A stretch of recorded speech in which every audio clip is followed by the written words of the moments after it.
Nunca olvidaré esa mañana.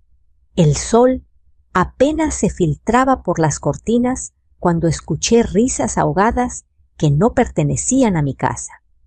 Caminé despacio por el pasillo y vi algo que me arrancó el aire. Mi esposo Miguel estaba abrazando a la novia de mi hijo.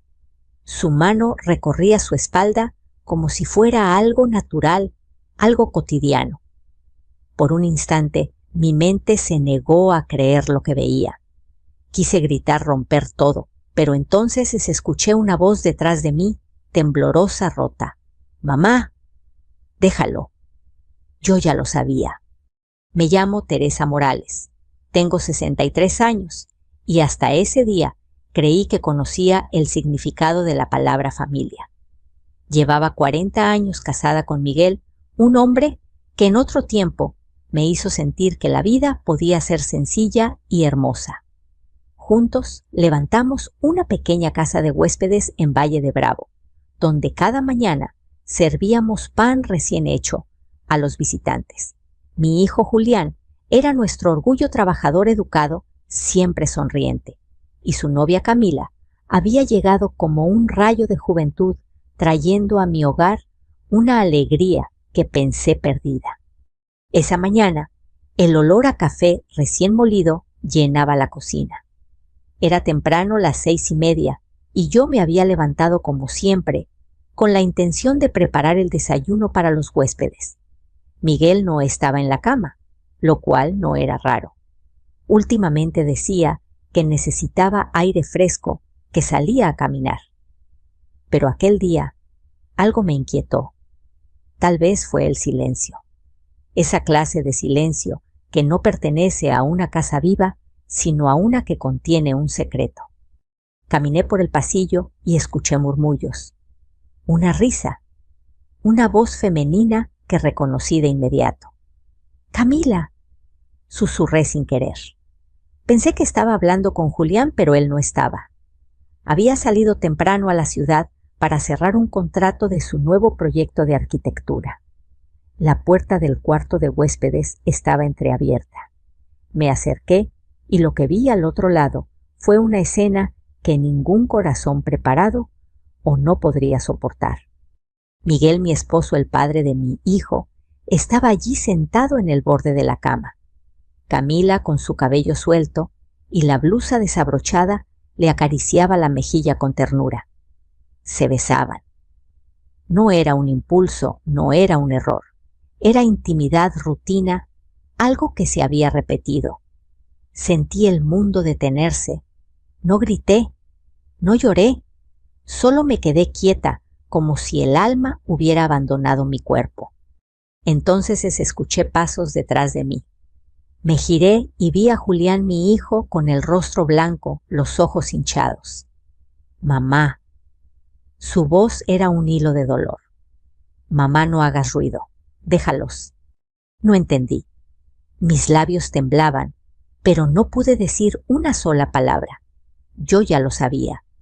Aquellas 5 palabras fueron más devastadoras que lo que acababa de presenciar. Nos alejamos del pasillo en silencio. El aire se sentía espeso, casi sólido. Nos refugiamos en la cocina, donde el reloj seguía marcando los segundos como si nada hubiera pasado. Le serví un vaso de agua sin pensar.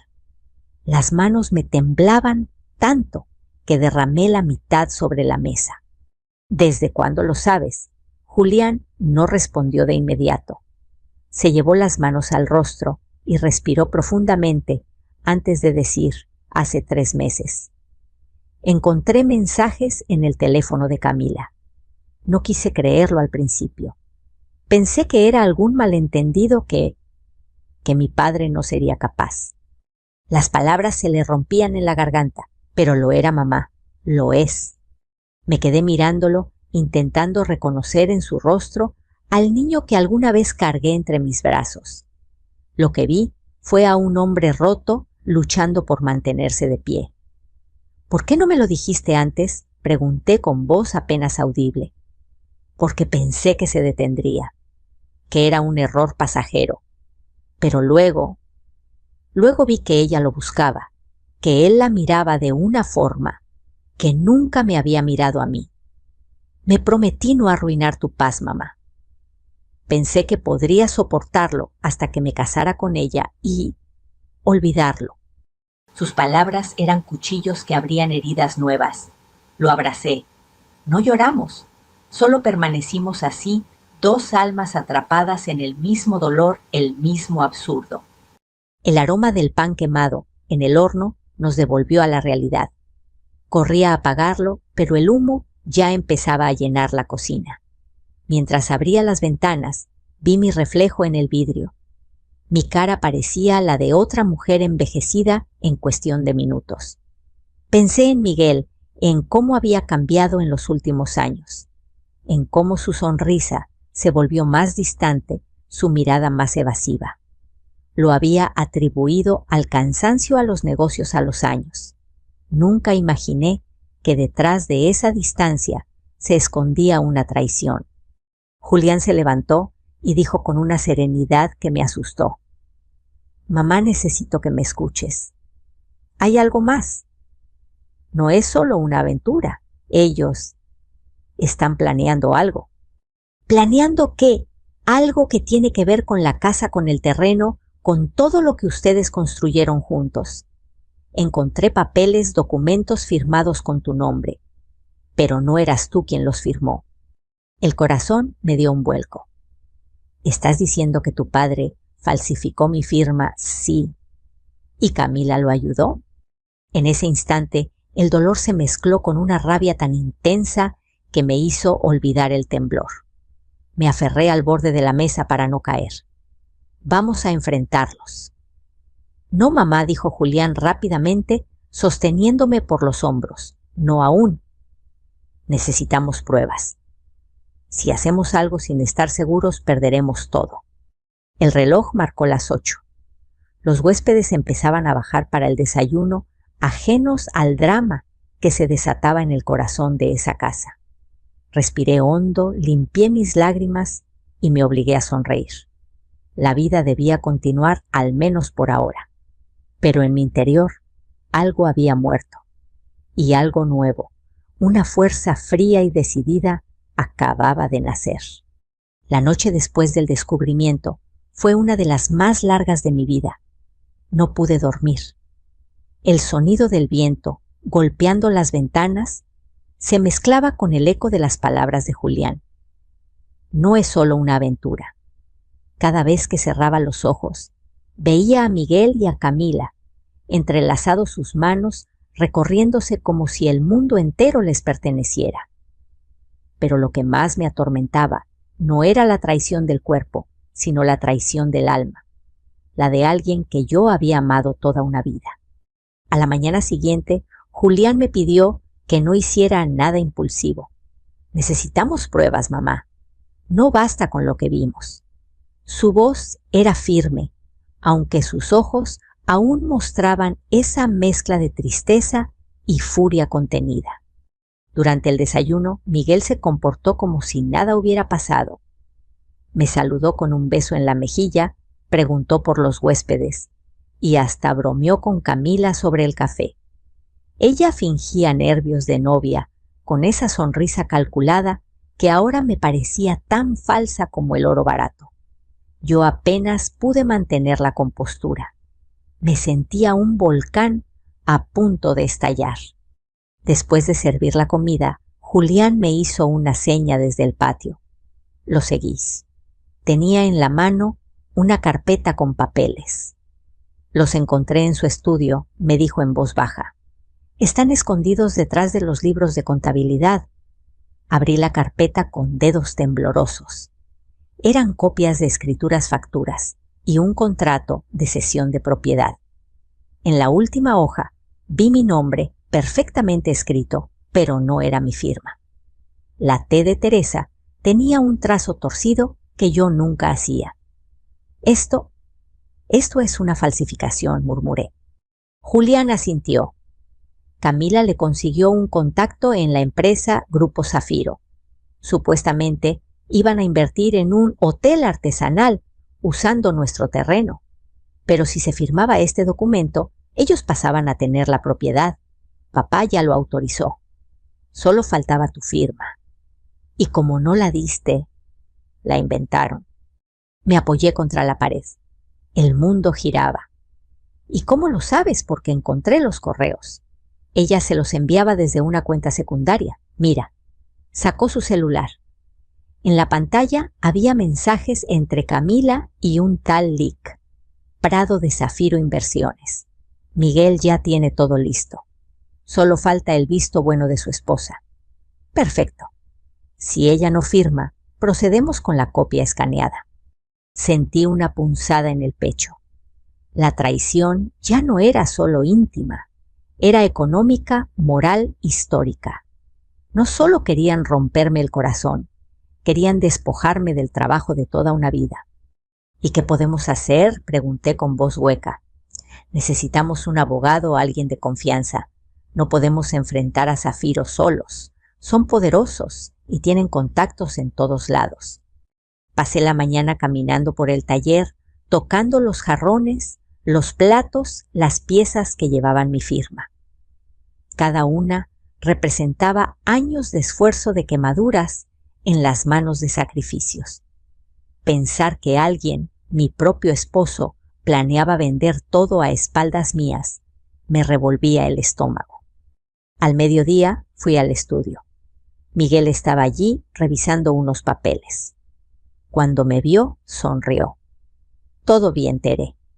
Le devolví la sonrisa más falsa de mi vida. Todo bien, Miguel. Solo venía a decirte que Julián quiere invitar al licenciado Barragán esta semana.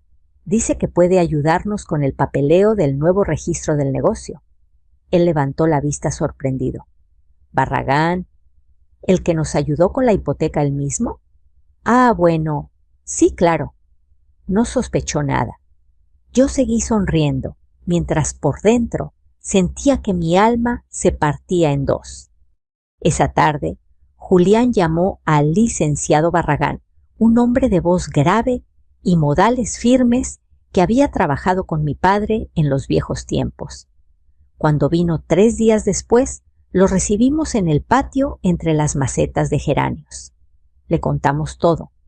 Escuchó en silencio sin interrumpir hasta que terminamos. Luego dijo: señora Teresa, lo que me cuentan no es solo una infidelidad, es un delito. Si firmaron documentos falsos con su nombre, hablamos de falsificación y tentativa de fraude patrimonial. ¿Podemos detenerlo?, pregunté. Sí, pero hay que hacerlo con estrategia. No pueden confrontarlos todavía. Necesitamos pruebas sólidas, correos, copias notariales, registros de propiedad y una denuncia lista para cuando actúen. Julián asentía con el ceño fruncido. También sería útil, continuó Barragán, notificar al Instituto Nacional de Antropología e Historia. Si logramos que su casa sea reconocida como patrimonio artesanal, ninguna empresa puede tocarla sin permiso. Por primera vez en días sentí una chispa de esperanza. ¿Eso es posible? Sí, pero toma tiempo. Lo importante es detener cualquier movimiento legal que puedan hacer mientras tanto. El abogado nos explicó paso a paso cómo hacerlo congelar las transferencias, impedir la venta, registrar los documentos originales. Mientras hablaba, anoté todo en una libreta con letra apretada. Sentía que estaba volviendo a respirar. Por la noche, cuando Miguel se fue a dormir, bajé al taller. Encendí una lámpara pequeña y observé las piezas recién esmaltadas. Cada color, cada grieta era un recuerdo. Me arrodillé junto al torno y pasé los dedos sobre la arcilla seca. No van a destruir esto, susurré. No mientras yo viva. Los días siguientes fueron una representación. Sonreí, cociné, serví el desayuno, como si nada hubiera pasado. Miguel y Camila siguieron sus rutinas reuniones llamadas risas fingidas. Pero yo veía las miradas, los gestos. Había complicidad entre ellos y también miedo. Algo los apuraba.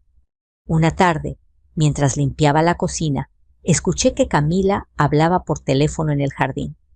Sí, él firmará la próxima semana. No, la señora no sospecha nada. Todo está bajo control. Me quedé quieta, con el trapo en la mano, conteniendo la respiración. Cuando terminó la llamada, entró sonriendo. Doña Teresa, ¿necesita ayuda con la cena? No, gracias, hija, respondí con la serenidad de una actriz consumada. Ve a descansar, que el gran día se acerca. Esa noche anoté todo en mi cuaderno, hora, palabras, tono. Barragán nos había dicho que cada detalle podía servir. Julián instaló discretamente una cámara en el despacho detrás de un florero de barro. Si intentan mover o copiar documentos, quedará grabado, dijo. No sabía si debía sentirme más madre o detective más esposa herida o guardiana de un legado. Lo único claro era que ya no podía retroceder.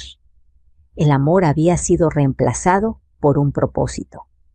A veces, cuando veía a Miguel dormido, recordaba al hombre que fue el que me recitaba poemas, el que bailaba conmigo en la feria. Pero ese hombre había desaparecido, reemplazado por uno que sonreía mientras planeaba mi ruina. Una noche, al apagar las luces, escuché el eco de mis propios pensamientos: si el amor no puede salvarnos, que al menos la verdad nos haga libres. Y así, con el corazón endurecido pero aún vivo, me prometí que la verdad saldría a la luz, sin importar el precio. Barragán llegó puntual, con esa puntualidad que se siente como un abrazo de autoridad. Traía una carpeta de cuero gastado y un olor discreto a loción antigua. Nos recibió con un apretón de manos firme, primero a mí, luego a Julián.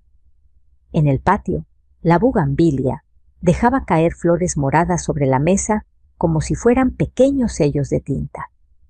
Puse café de olla y un plato con pan dulce. Mis manos ya no temblaban como la primera noche. Ahora temblaba otra cosa, la ansiedad de hacer lo correcto sin derrumbar todo.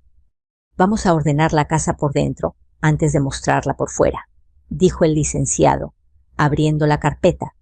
Sacó un listado que parecía una lista de compras, pero de guerra: escrituras originales, copias certificadas, comprobantes de pago, predial, registro de la marca, de la casa de huéspedes, libretas de huéspedes, contratos con proveedores.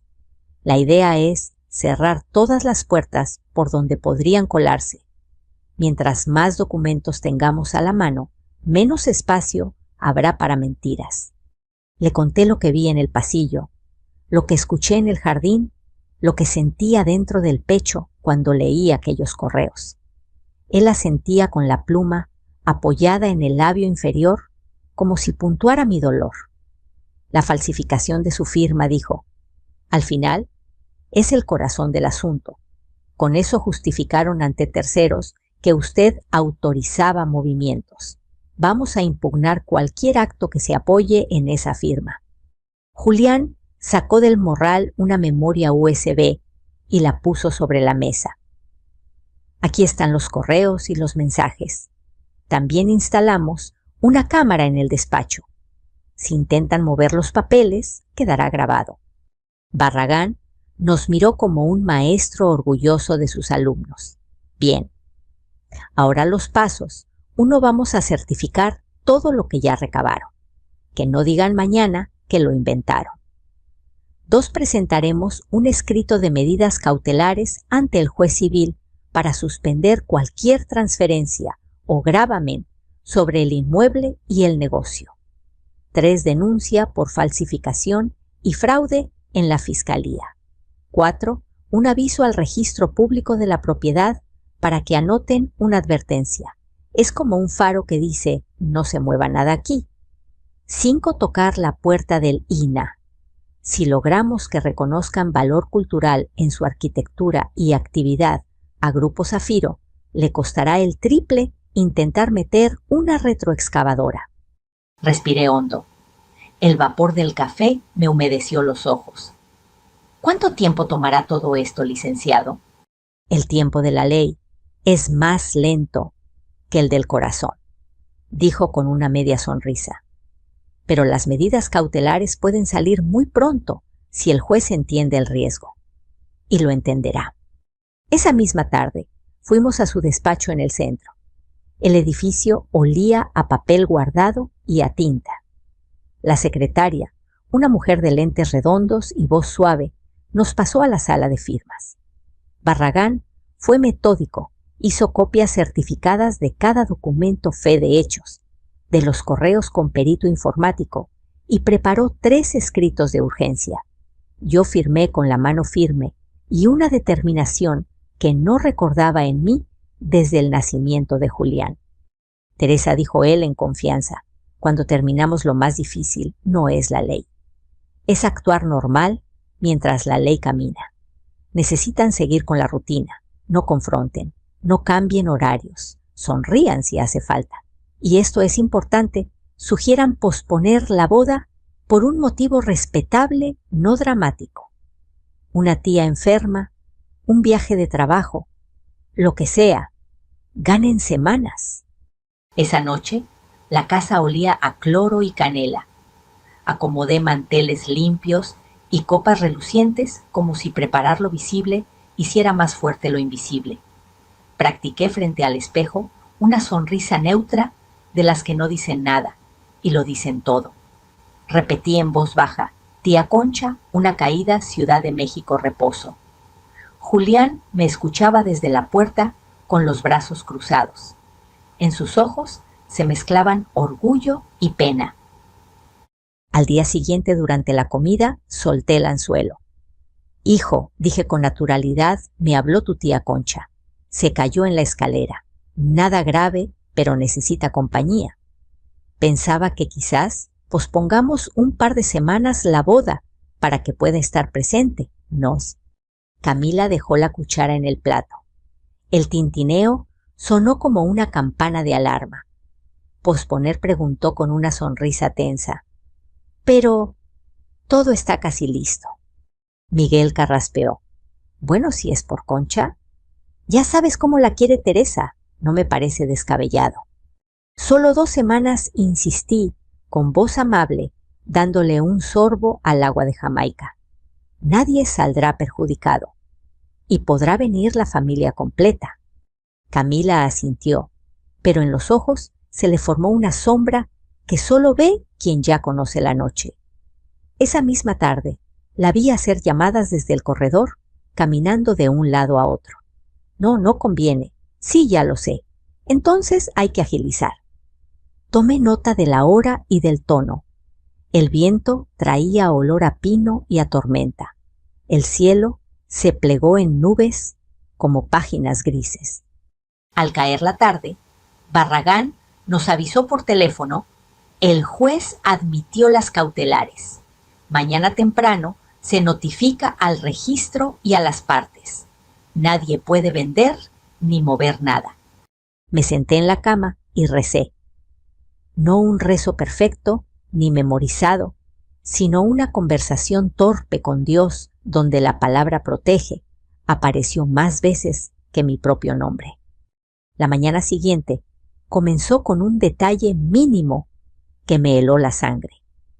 Faltaba una libreta del archivo, la de reservas históricas, donde apuntaba a mano, desde hace 20 años, los nombres de huéspedes, los eventos, las fechas especiales. Era un objeto sin valor para cualquiera, pero para nosotros era la memoria viva del negocio. Fui al despacho y vi el florero de barro. Movido unos centímetros, la cámara había sido tocada reajustada como si un gato curioso pasara por ahí. Julián revisó el video con audífonos. Sus hombros se tensaron. No fueron gatos. En la pantalla apareció Camila, entrando con una bolsa de tela, mirando a ambos lados, abriendo el cajón y guardando la libreta. Después, otra toma Miguel, revisando la gaveta de abajo, sacando una carpeta, hojeando y devolviéndola con prisa. «Se están preparando», dijo Julián en un hilo de voz. «¿O están buscando algo que necesitan para cerrar su trato. Mandamos los clips a Barragán con un mensajero. La secretaria nos confirmó la recepción y la integración a la carpeta legal. Yo, mientras tanto, horneé galletas para unos huéspedes franceses que llegaban esa tarde. El azúcar derretido olía a casa e infancia, a un tiempo donde la palabra traición solo existía en los boleros. Por la noche Miguel me propuso salir a cenar a un restaurante al que íbamos cuando recién nos casamos. Hace mucho que no te invito. Tere dijo como si la nostalgia pudiera ser un puente sobre un abismo. Acepté. Barragán nos había advertido que si me intentaba sacar de la casa, seguramente significaría movimiento. El plan comenzaba a armarse solo como rompecabezas que cae en su sitio. Antes de salir, pasé por la cocina y toqué la mesa con la palma abierta como si bendijera la madera. ¡Resiste!, pensé hablándole a la casa. Resiste un día más. Esa noche, mientras subíamos al coche, sentí que el aire estaba cargado de electricidad. Los pinos se mecían y a lo lejos un trueno despabiló a los pájaros. Me puse el suéter con calma. Yo no era la mujer que entró por aquel pasillo helada de miedo. Era otra, la que sostenía en silencio la línea que separa la mentira de la verdad. Lista, dije. Miguel sonrió creyendo que aún podía leerme. Encendió el motor. El parabrisas encuadró un cielo a punto de romperse. Y yo por primera vez en mucho tiempo me sentí preparada para la tormenta. Las siguientes semanas se convirtieron en una obra de teatro silenciosa. Cada día, cada comida, cada sonrisa debía calcularse como si estuviéramos caminando sobre vidrio. Miguel seguía actuando el papel de esposo amable y yo el de esposa confiada. Pero en mi interior, cada palabra suya me sonaba hueca como el eco en una vasija rota.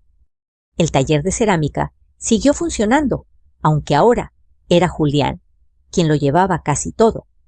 Las manos de los artesanos, curtidas por años de arcilla y fuego, nunca dejaron de moverse, ajenas a la guerra que se libraba en los pasillos de esa casa. El olor a barro húmedo se mezclaba con el de la traición, un aroma invisible que yo sentía en cada rincón. Camila iba y venía con sus carpetas y su sonrisa profesional. Decía que estaba organizando detalles del banquete, pero yo sabía que hablaba con más frecuencia con ese hombre del Grupo Zafiro que con su propio prometido. No sabía qué me dolía más, verla tan tranquila o ver a mi hijo soportar su presencia día tras día. Una mañana, mientras preparaba café, escuché a Camila hablar en voz baja en la terraza. Sí, lo de la boda se retrasó, pero no hay problema, todo sigue igual. Él firmará pronto. Me escondí detrás de la cortina, apretando la taza hasta sentir el calor quemarme los dedos. En su tono había impaciencia, pero también miedo. Y el miedo, lo sabía bien, es el olor de quien está a punto de caer. Por la tarde llegó un hombre elegante en un coche negro. Decía ser el arquitecto Salcedo, enviado por Grupo Zafiro. Queremos evaluar el potencial del inmueble, explicó con una sonrisa pulida. Miguel lo recibió en el patio, como si todo fuera un proyecto legítimo. Yo fingí amabilidad. ¿Un café, ingeniero? Encantado, doña Teresa, respondió él. Mientras ellos caminaban por el taller, observando las piezas, noté cómo Camila lo seguía con una carpeta en mano tomando notas. Parecían turistas en un museo del que planeaban robar cada cuadro. Esa noche, cuando se fueron, Miguel estaba exultante. «Viste, Tere, esto podría cambiarlo todo. Nos ofrecerán una sociedad, un hotel boutique con galería, nuestro nombre, nuestra marca, reconocidos en todo México». Sonreí. ¿Y qué será de los trabajadores de la familia Salgado que lleva 3 generaciones aquí? seguirán claro, solo que con nuevos inversionistas, nueva administración. Es progreso, Teresa. No te quedes en el pasado. Progreso.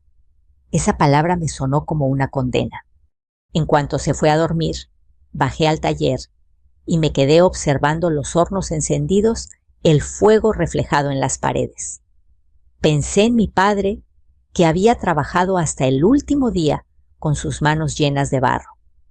Pensé en mi madre, que decía: una casa sin fuego propio se enfría aunque esté llena de gente. Y entendí que el fuego que mantenía viva esa casa ahora debía ser el mío. Julián entró sin hacer ruido. ¿Qué hacemos ahora? Esperar, dije. Y observar. Ya se muestran impacientes. Pronto cometerán un error. El error llegó 3 días después. Camila me pidió las llaves del archivo. Dijo que necesitaba revisar las facturas del catering. Sonreí con dulzura y respondí: claro, hija. Pero las dejé en el despacho. Miguel sabe dónde están. Ella sonrió de vuelta, pero su mirada se endureció por una fracción de segundo. Esa misma noche, cuando todos dormían, escuché pasos en el pasillo. Me levanté en silencio, bajé descalza y desde la sombra del arco vi a Camila con una linterna en la mano. Abrió el cajón del escritorio, sacó una carpeta, la fotografió con el celular y volvió a colocarla. Luego revisó detrás del florero donde estaba la cámara. No la vio. A la mañana siguiente le conté a Julián: la tenemos grabada. Eso basta para probar que manipuló documentos privados. Barragán dijo que esperemos hasta que intenten mover algo físico. Respondió él: si lo hacen, la policía puede intervenir de inmediato. Así que seguimos fingiendo. Miguel organizó una cena para celebrar la supuesta sociedad. Invitó a 2 socios de Zafiro, hombres de trajes caros y sonrisas baratas. Hablaban de cifras y de valorización del patrimonio como si las memorias se midieran en pesos. Yo preparé mole poblano con mis propias manos, como si aquella cena fuera una misa. Mientras servía los platos, escuchaba fragmentos de su conversación: acta constitutiva, porcentaje de acciones, cesión temporal. Cada palabra era un clavo más en la tapa de lo que ellos creían mi tumba. Durante el postre, uno de los socios brindó por las nuevas alianzas y el futuro de esta casa. Yo levanté mi copa. Por la verdad, dije, nadie notó el filo en mi voz excepto Julián. Después de esa noche, la tensión se volvió insoportable. Miguel se mostraba cada vez más nervioso, evitando mi mirada. Camila, en cambio, parecía más decidida que nunca. Empezó a empacar discretamente, guardando ropa y documentos. Julián la vio salir del estudio con una maleta pequeña y la siguió desde lejos. Volvió con la noticia, fue al banco mamá. Entró al área de cajas de seguridad. El abogado Barragán, al escuchar esto, no dudó. Se aproxima el movimiento final. Doña Teresa, manténgase fuera de la casa esta noche si Miguel la invita a salir. Si lo hace es porque necesitan distraerla. Yo asentí. Ya lo había presentido. La víspera de aquella noche, puse en orden el taller, abracé a los trabajadores y les di el día libre. Mañana descansan, que ya merecen un respiro, dije con tono maternal. Pero por dentro sabía que era la calma antes del trueno. Miguel llegó sonriente. Tere, reservé mesa en el Pinar, como en los viejos tiempos. Le devolví la sonrisa. ¡Qué detalle! Me cambiaré de ropa. Mientras subía las escaleras, sentí que mi corazón golpeaba como martillo sobre cerámica húmeda. Miré el espejo. En mis ojos había algo nuevo, no miedo, sino claridad. Si el destino quería un escenario, yo estaba lista para subir al último acto. Encendí una vela en el altar familiar y murmuré: por mi padre, por mi madre, por Julián, que la verdad se muestre. El fuego tembló como si me escuchara. La noche cayó con una lentitud cruel, como si el cielo mismo dudara antes de presenciar lo que estaba por ocurrir. Las nubes bajas se apretaban sobre los techos de teja y el aire olía a tormenta y a barro. Miguel me ayudó a ponerme el abrigo y me ofreció el brazo. «Te ves hermosa, Tere», dijo con esa voz que una vez me hizo temblar de amor. Pero ahora no sentí nada, solo un frío distinto, el de quien ha aprendido a mirar al enemigo a los ojos sin pestañear. Mientras avanzábamos en el coche hacia el restaurante El Pinar, miraba por la ventana los faroles encendidos, las calles mojadas por la llovizna. Todo se veía borroso como un cuadro sin marco. Yo sabía que en ese mismo momento Julián estaba en casa siguiendo las instrucciones del licenciado Barragán, esperar a que ellos actuaran, grabar todo y llamar a la policía en el instante justo. El restaurante estaba medio vacío, con un pianista solitario tocando boleros antiguos. Miguel pidió vino. «Brindemos, Tere, por nosotros». Levanté la copa y lo miré con calma. «¿Por nosotros o por tus nuevos socios?» Su mano tembló apenas. «¿Qué quieres decir? ¿Que últimamente hablas más con inversionistas que conmigo?» Sonrió con el encanto de siempre. «Es por nuestro futuro, por asegurar algo mejor». «¿Mejor para quién?» El pianista cambió de melodía. «Sabor a mí». El cristal de mi copa reflejaba su rostro, el de un hombre cansado con miedo.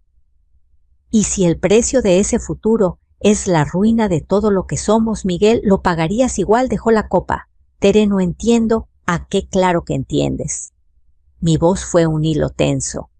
«Entiendes cada papel que firmaste, cada mentira que le dijiste a nuestro hijo, cada beso que diste a esa mujer en la habitación donde yo guardo los recuerdos de mi madre». Por un instante el mundo se quedó quieto. Ni el piano sonó, solo la lluvia golpeando los ventanales. Miguel se recargó hacia atrás, el rostro desencajado. «¿Quién te dijo eso? Importa, lo sé todo. Sé de Grupo Zafiro, sé de los documentos falsificados, sé de Camila y de tu intento de vender nuestra casa». Me observó mudo, sin poder negar. «Solo quiero que me digas por qué», tardó en responder. «¿Por qué?» «Estoy cansado, Tere, porque tú y Julián no me necesitan, porque todo esto es tuyo, de tu familia. Yo solo soy un nombre en los papeles. Quise algo mío, un último éxito antes de morir. Aunque ese éxito fuera robarme, bajó la cabeza. Nunca quise hacerte daño. Entonces no entiendes lo que has hecho. Porque lo hiciste todo». Un trueno sacudió el restaurante. Aproveché el estruendo para mirar el reloj. 8:47 p.m. Sabía que si el plan seguía su curso a esa hora, Camila estaría en la casa moviendo los documentos. Barragán y 2 agentes esperaban fuera listos para intervenir cuando Julián confirmara la entrada. Miguel me observó con desconcierto. «¿Por qué sonríes?» «Porque esta noche, Miguel, vas a entender lo que significa perder algo de verdad». Mi teléfono vibró discretamente. Era un mensaje corto de «Julián están aquí». Entraron al despacho. Sentí el pulso en los oídos. Tomé un trago de vino y me levanté con serenidad. «Tenemos que volver». «¿Qué pasa? Olvidé apagar el horno del taller». Él dudó. «Ahora sí, ahora». El trayecto de regreso fue un relámpago. La lluvia caía más fuerte. El limpiaparabrisas marcaba el ritmo del corazón. Miguel no dijo palabra. Yo tampoco. Sabía que esa sería nuestra última conversación, aunque no hiciera falta decirlo. Cuando doblamos la esquina, vi la casa iluminada más de lo normal. Había un coche negro estacionado frente al portón lateral. Mi garganta se cerró. «Detente», dije. Pero él aceleró. «¿Qué hiciste, Teresa?» «Lo que tú hiciste primero, defender lo mío». Apenas entramos, Julián salió al encuentro. «Mamá, qué bueno que llegaron», dijo en voz alta, mirando a Miguel con una calma helada. «Tenemos visitas». Camila apareció desde el fondo del pasillo empapada con una caja de documentos en los brazos. Detrás de ella, 2 hombres vestidos de negro intentaban cargar un par de moldes antiguos envueltos en lona. «¿Qué significa esto?», gritó Miguel. «Eso mismo iba a preguntar», respondí. El sonido de sirenas rompió el silencio. La puerta del portón se abrió y entraron los agentes acompañados de Barragán con una carpeta en la mano. «Buenas noches. Tenemos orden de asegurar el inmueble y detener la extracción de material histórico». Camila retrocedió. «¿No tienen derecho?». «Sí lo tenemos», contestó Barragán mostrando el documento. «Medidas cautelares emitidas por el juez civil. Todo intento de traslado de propiedad o material es ilegal». Los hombres soltaron los moldes. Julián dio un paso al frente y con una voz que nunca antes le había escuchado dijo: «Papá, basta». Todo terminó. Miguel miraba alrededor perdido, como si buscara una salida que ya no existía. «Camila, diles que no es cierto», suplicó. Ella no respondió. Su rostro se endureció, los labios apretados. Un agente le pidió abrir la caja. Dentro estaban las copias de los documentos, las escrituras falsas y la libreta de reservas, que había desaparecido días atrás. «Esa libreta», dije despacio, «tiene mi vida escrita. Y tú querías borrarla». Camila se encogió de hombros fría. «No fue idea mía». Miguel dio un paso hacia ella. «¿Mentira? ¿Entonces confiesas?», interrumpió Barragán sacando el teléfono. «Todo está grabado». Miguel hundió el rostro entre las manos. Camila gritó al ser esposada, insultando a todos. Los agentes la sacaron entre flashes de cámaras de vecinos curiosos. El trueno final retumbó sobre el taller y la lluvia se volvió torrencial. Julián se acercó y me tomó de la mano. «Ya está, mamá. Ya pasó». Pero yo no podía llorar. Miré el fuego del horno aún encendido.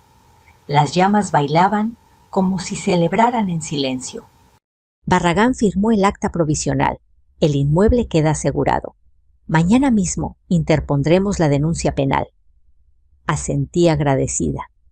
Cuando se fueron todos, la casa quedó muda. Miguel se sentó en la mesa del taller empapado, derrotado.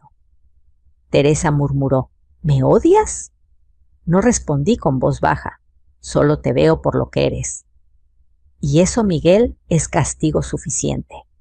La vela del altar aún ardía, su luz temblorosa, bañando el rostro de mi hijo, del hombre en que se había convertido. Esa noche no dormimos. Escuchamos la lluvia hasta el amanecer en silencio, mientras el fuego del horno secaba las lágrimas que ya no teníamos. El amanecer llegó sin canto de pájaros, solo con el rumor de la lluvia que aún caía sobre los tejados. El patio olía a tierra lavada y a leña mojada. Caminé descalza entre los charcos, sintiendo el barro frío bajo mis pies, como si necesitara tocar la herida para creer que seguía viva. Dentro de la casa, el silencio era distinto, no el silencio de la culpa, sino el de algo que por fin se había roto y no debía repararse. Miguel dormía en la silla del taller exhausto. La policía se lo había llevado a declarar de madrugada, pero Barragán pidió que lo liberaran mientras se definía su situación. «No puede huir», había dicho el licenciado, «y su cooperación puede ser útil». Yo no supe si agradecerlo o maldecirlo. Lo miré dormir con la cabeza caída sobre el pecho. Aquel hombre, que durante 40 años compartió mi mesa y mi cama, ahora era un desconocido. El tiempo lo había desgastado, como el agua gasta la piedra sin ruido, sin prisa, hasta borrar toda forma. Julián entró en silencio con 2 tazas de café. Me ofreció una y se sentó frente a mí. Tenía los ojos rojos, pero no de cansancio, sino de decepción. ¿Sabes qué fue lo más difícil de todo?, me dijo. Dar el aviso. Oír a mi propio padre ser esposado. Sentirme culpable por hacer lo correcto. Le toqué la mano. Hijo, la justicia no siempre se siente bien, pero es lo único que nos deja dormir tranquilos. ¿Crees que pueda perdonarlo algún día, tal vez? Pero no ahora. Primero hay que perdonarnos a nosotros por no haber visto lo que pasaba. Ese día fue largo. Llegaron funcionarios del registro público, agentes del INAH, periodistas curiosos. Barragán coordinaba todo con precisión quirúrgica.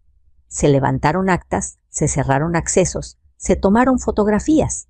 El nombre Grupo Zafiro quedó manchado en titulares locales. Las pruebas eran demasiado claras: falsificación de documentos, intento de fraude, uso de identidad. Por la tarde recibimos la confirmación. El juez ordenó la nulidad de todo contrato firmado con la empresa. La propiedad volvía oficialmente a mi nombre. Tonta. Cuando Barragán me dio la noticia, sus ojos se suavizaron. Doña Teresa, la tormenta ya pasó. Pero sé que no se siente como victoria. No respondí. Es justicia, no alegría.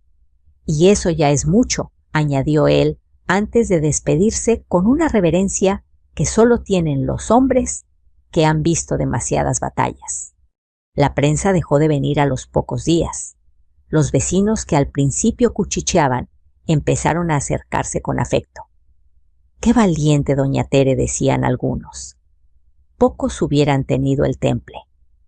Yo sonreía, pero por dentro sentía un cansancio profundo de esos que no se quitan con dormir.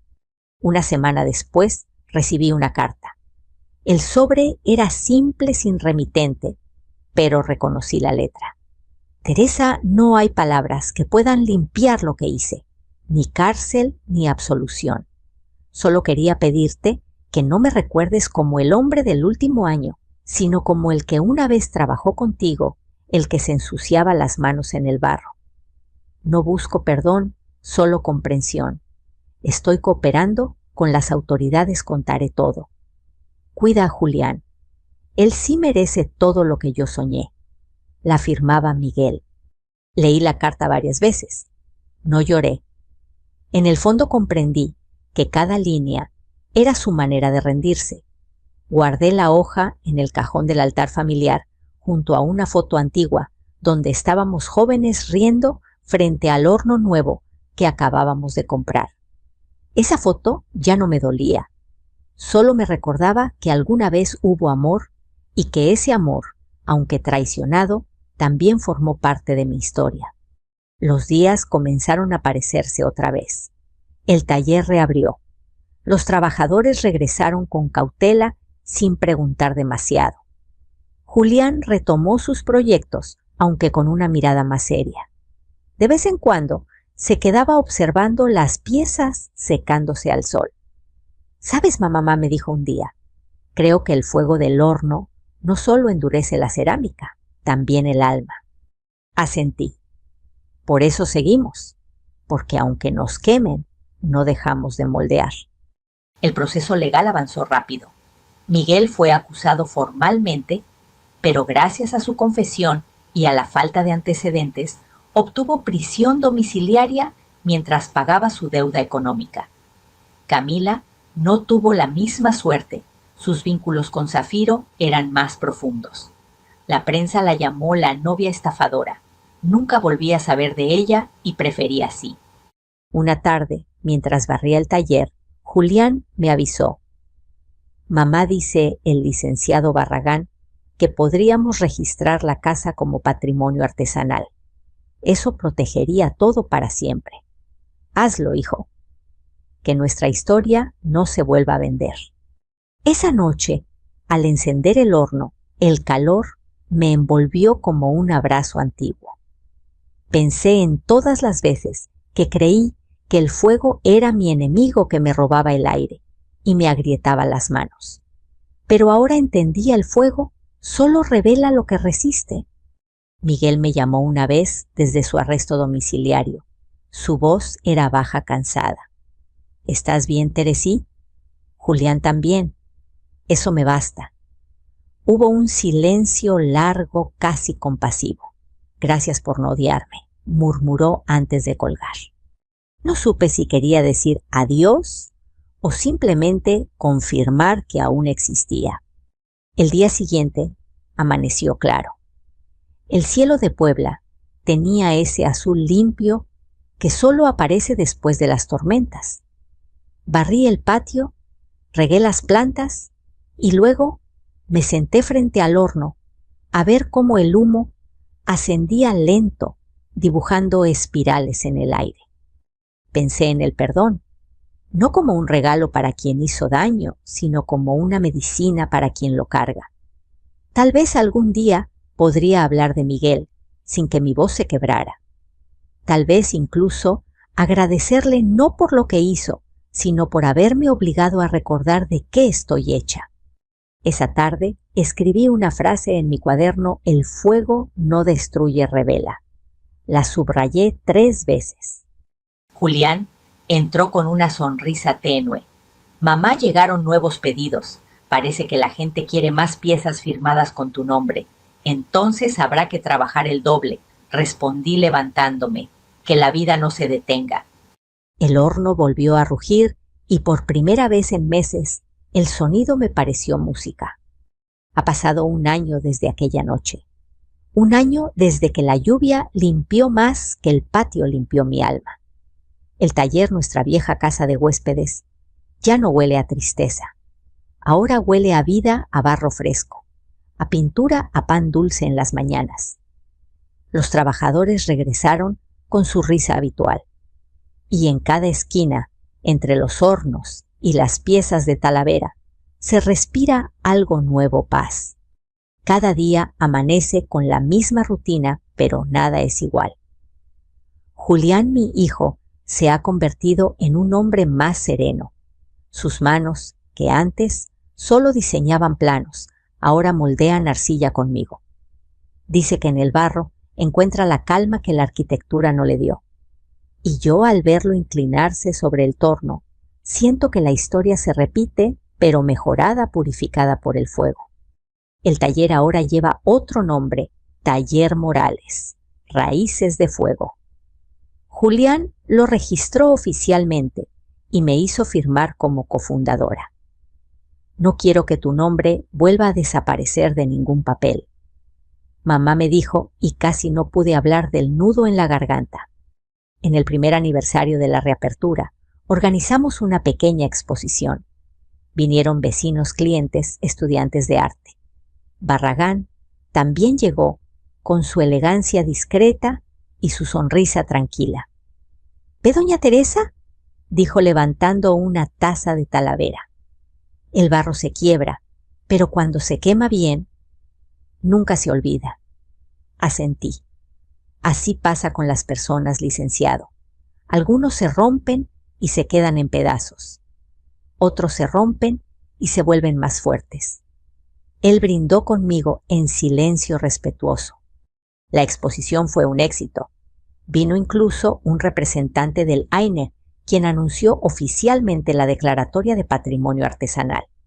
El público aplaudió. Yo sentí un nudo en el pecho, pero esta vez no de dolor, sino de orgullo.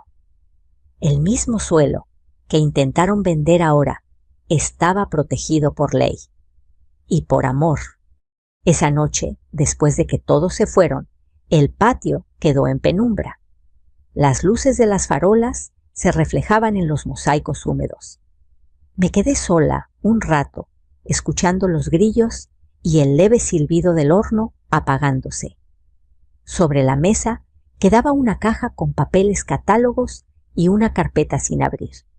En la portada decía Registro de Arte Popular, Ministerio de Cultura. Dentro había una carta oficial firmada reconociendo al taller como símbolo de resiliencia y legado cultural. Sonreí.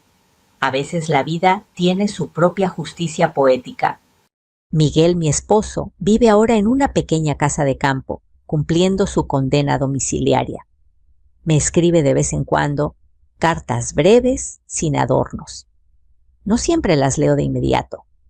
Algunas las dejo semanas sobre la mesa hasta que mi corazón está listo. La última decía: Tere, vi tu foto en el periódico. El taller se ve hermoso. Tal vez algún día te pida visitar el horno una vez más solo para sentir el calor que perdí. No quiero que me perdones, solo quiero saber que aún te queda un poco de fe en mí. No respondí, pero esa noche encendí una vela frente a su foto y murmuré: ya no te odio. Tal vez eso de alguna forma le llegó. Una mañana de junio, Julián me despertó temprano. Mamá, ven, tienes que ver esto. En el patio había un grupo de jóvenes estudiantes risueños tomando notas. Son del Instituto de Artesanías, me explicó. Quieren aprender tu técnica del esmaltado. Dicen que no se enseña en ninguna escuela. Los miré con sus manos limpias, curiosas. Entonces que ensucien las manos, dije sonriendo. Aquí no se aprende con la vista, sino con la piel. Rieron y pronto todo el taller se llenó de ese sonido nuevo, juventud mezclada con tradición. Les mostré cómo girar el torno, cómo sentir el peso de la arcilla. Uno de los chicos, nervioso, rompió su pieza a la mitad. Me miró con cara de tragedia y le dije: no te preocupes, si el barro se quiebra es porque todavía no está listo, igual que la vida. Me sonrió y entendí que esa frase era, sin planearlo, la lección que quería dejar al mundo. Un año después del escándalo, el nombre Grupo Zafiro ya no aparece en ningún contrato, pero sí en los titulares antiguos de mi memoria. No los borro, los guardo, porque también forman parte de la historia que me hizo más fuerte. A veces, cuando cae la tarde, me siento frente al horno con una taza de café de olla y veo cómo el fuego se alza, lento, bailando entre las sombras. Cada chispa me recuerda un momento del pasado: el dolor, la vergüenza, la rabia y después la calma. He aprendido que el perdón no se dice, se vive, y se vive cuando una vuelve a sonreír sin fingir. Una vecina me dijo hace poco: doña Tere, su vida parece una novela. Le respondí: no, hija. Las novelas terminan cuando la verdad se descubre. La vida sigue aunque duela. Hace unos días recibí una invitación para dar una charla en la universidad local La Talavera, como símbolo de resistencia femenina. Me reí al leerlo. Si hace 2 años alguien me hubiera dicho que mi dolor se convertiría en inspiración, no lo habría creído. Pero así es, el fuego lo quema todo y aún así deja luz. En el cierre de aquella conferencia, me paré frente a los estudiantes y les dije: lo que pasó en mi casa no fue solo una traición, fue una prueba. El barro, cuando se rompe, puede volver a moldearse. Lo importante es tener el valor de meter las manos otra vez en el fuego. Los aplausos sonaron como olas. Y por primera vez desde aquella noche sentí que realmente había salido del otro lado. Cuando termina el día y todos se van, cierro las puertas del taller y camino por el pasillo donde hace 1 año vi lo que nunca debí ver. Ahora ese lugar ya no duele. Allí colgué una placa nueva de cobre bruñido con una frase grabada: nada se pierde cuando el alma sigue creando. Toco la placa cada noche antes de dormir como un recordatorio de que sobreviví, de que mi historia no terminó en la traición, sino en la reconstrucción. Camino hasta el altar familiar, enciendo una vela y dejo que el reflejo baile sobre las fotos de mis padres. A su lado, una nueva foto, Julián y yo, cubiertos de arcilla, riendo. Lo logramos, susurro. Si esta historia te llegó al corazón, quiero invitarte a reflexionar conmigo.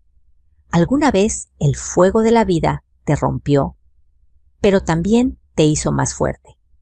Cuéntamelo en los comentarios. Quiero leer tu historia.